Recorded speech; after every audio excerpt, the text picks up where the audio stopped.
সব ধরনের সবজির দাম কিছুটা বৃদ্ধি পেয়েছে। বেগুন, টমেটো ও শসার মূল্য সপ্তাহের ব্যবধানে বেড়েছে ২০ থেকে ৩০ টাকা। চালের বাজার মারাত্মক অস্থির হয়ে উঠেছে। কেজি প্রতি মোটা চিকন সব চালই বেড়েছে ৬ থেকে ৭ টাকা। এতে ভোক্তা পর্যায়ে অসন্তোষ দেখা দিয়েছে। বিস্তারিত দেখুন ওয়ালিদ সিদ্দিকীর রিপোর্টে। ভরা মৌসুমেও বাজারে সব ধরনের চালের দাম বেড়েছে। এ নিয়ে সাধারণ ব্যবসায়ীরা বলছেন একটি চক্র কারসাজি করে বাড়াচ্ছে চালের দাম।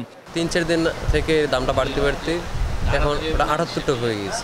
দেখা যায় পার বস্তা আমার ৩৫০ টাকা বেশি। সব ধরনের সবজির দামে ঊর্ধ্বগতি লক্ষ্য করা গেছে। বিশেষ করে বেগুন ও টমেটোর মূল্য বেড়েছে অস্বাভাবিকভাবে।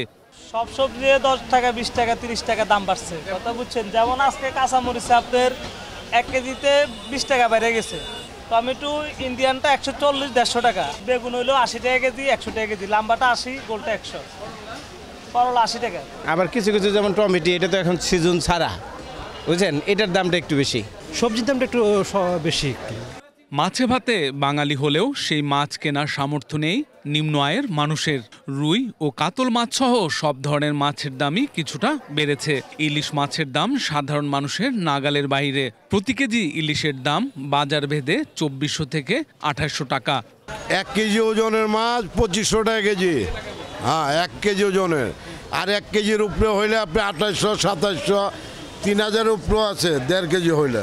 ইলিশ মাছ আমার মনে হয় এটা বাংলাদেশ থেকে বিলুপ্ত হয়ে যায় কিনা এটাই প্রশ্ন, কারণ ২৮০০ টাকা ইলিশ মাছের কেজি হাঁকে, তো বুঝতেই পারছেন এর কি অবস্থা। ব্রয়লার ও লেয়ার মুরগির দাম স্বাভাবিক রয়েছে। প্রতি কেজি ব্রয়লার ১৬০ আর লেয়ার মুরগির জন্য গুনতে হবে ৩০০ টাকা। মুরগি গত সপ্তাহে এই সপ্তাহে একটু বেশি, ব্রয়লার ১৬০ টাকা কেজি চলতেছে আজকে। সোনালি চলতেছে আপনার ৩০০ টাকা, আর দেশি চলতেছে ৫০০, ৫৫০ টাকা। বাজার ভেদে প্রতি কেজি গরুর মাংস ৮০০ থেকে ৮৫০ টাকায় পাওয়া যাচ্ছে, আর খাসির মাংস ১১০০ টাকায়।